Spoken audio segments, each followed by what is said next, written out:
मित्रांनो, एमपीएससीची तयारी करणाऱ्या सर्व विद्यार्थ्यांसाठी आज एक अतिशय आनंदाची आणि महत्त्वाची बातमी समोर आलेली आहे. एमपीएससीने महाराष्ट्र नागरिक सेवा राजपत्रित गट अ व गट ब संयुक्त पूर्वपरीक्षा संदर्भात एक नवीन शुद्धीपत्रक जे आहे जाहीर केलेलं आहे. हे परिपत्रक 6 मे 2026 रोजीच प्रसिद्ध झालेले आहे. सगळ्यात मोठी अपडेट म्हणजे परीक्षेसाठी जागांमध्ये वाढ झालेली आहे. होय मित्रांनो, जागा वाढलेल्या आहेत. आता या जागा कोणत्या विभागात वाढल्या आहेत, कास्ट वाईज आरक्षण कसं असणार आहे आणि आता एकूण पदे किती झालेली आहेत, या सर्व गोष्टींची सविस्तर माहिती आपण आजच्या व्हिडिओमध्ये पाहणार आहोत. त्यामुळे व्हिडिओ अजिबात स्किप न करता शेवटपर्यंत नक्की बघा. चॅनलवर नवीन असाल सबस्क्राईब नक्कीच करा. तसेच तुम्हाला जर डॉक्युमेंट्स पाहिजे असतील तर व्हॉट्सअप टेलिग्राम ग्रुपवर मी ती ऑलरेडी शेअर केलेले आहेत किंवा तिथे मी शेअर करेल. डिस्क्रिप्शनमध्ये लिंक आहे किंवा डिस्क्रिप्शनमध्ये फर्स्ट लिंकला क्लिक करून तुम्ही इतर आर्टिकलसुद्धा रीड करू शकता. मित्रांनो, सगळ्यात आधी आपण थोडी मागची पार्श्वभूमी जी आहे याची समजून घेऊया. तुम्हाला आठवत असेल 24 डिसेंबर 2025 रोजी एमपीएससीने राजपत्रित गट अ आणि गट ब ची मूळ जाहिरात प्रसिद्ध केली होती. या मूळ जाहिरातीमध्ये विविध संवर्गातील एकूण 87 पदांचा समावेश होता. तेव्हापासूनच विद्यार्थी जोरदार तयारीला लागलेले आहेत. पण शासनाच्या विविध विभागांकडून जसजशी पदांची मागणी येते तसतशी एमपीएससी जागांमध्ये वाढ करते आणि आता नेमका तोच बदल या नवीन परिपत्रकात पाहायला मिळत आहे. तर आता मूळ मुद्द्याकडे येऊया.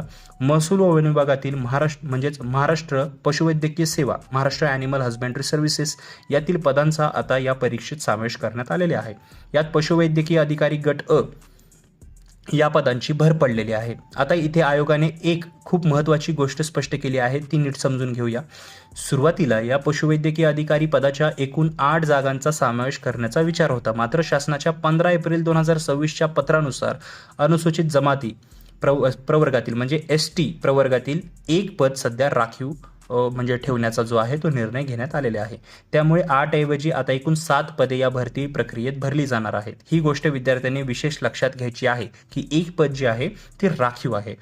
पदांचे आरक्षण आणि वर्गीकरण जर पाहिले ब्रेकडाऊन केले तर बघा, आपण या 7 जागांचं कॅटेगरीनुसार वाटप कसं झालेलं आहे ते आता आपण समजून घ्यायचं आहे. तर बघा, जागा किती आहेत? एकूण 7 जागा आहेत. यातून आरक्षित ज्या रिझर्व्ह जागा आहेत त्या 5 आहेत आणि आराखीव ओपनच्या ज्या जागा आहेत त्या 2 आहेत. कॅटेगरीनुसार पाहिलं तर एसटी म्हणजेच अनुसूचित जमाती या प्रवर्गासाठी 1 जागा आहे सर्वसाधारण. विजा जे VJA आहे यांच्यासाठी 1 जागा आहे. OBC इतर मागासवर्ग याचं 1 जागा आहे. तसेच SCBC 1 जागा आहे आणि EWS आर्थिकदृष्ट्या दुर्बल घटक यांच्यासाठी 1 जागा आहे. राखीव जर पाहिलं ओपन कॅटेगरीसाठी एकूण 2 जागा आहेत, ज्यामध्ये 1 जागा सर्वसाधारण जनरल उमेदवारांसाठी आणि 1 जागा महिलांसाठी राखीव आहे. या एकूण 7 जागांपैकी 1 जागा दिव्यांगांसाठी राखीव आहे, ज्यामध्ये अस्थिव्यंगता म्हणजेच लोकोमोटर डिसॅबिलिटी तसेच सेरेब्रल प्लासी, कुष्ठरोगमुक्त, शारीरिक वाढ खुंटणे किंवा ॲसिड हल्लाग्रस्त या प्रवर्गातील उमेदवारांचा विचार केला जाईल. अनाथ किंवा खेळाडूंसाठी या विशिष्ट 7 जागांमध्ये कोणतंही पद राखीव नाही आहे, हे लक्षात घ्यायचं आहे.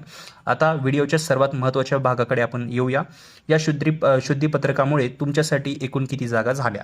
तर बघा, मूळ जाहिरातीतील पदे 87 होती. आता नव्याने वाढलेले पशुवैद्यकीय अधिकारी पदे 7, एकूण पदे 94 झालेले आहेत. म्हणजेच महाराष्ट्र नागरिक सेवा राजपत्रित गट अ व गट ब संयुक्त पूर्वपरीक्षा 2026 मधून आता 94 पदांकरिता भरती प्रक्रिया राबवण्यात येईल.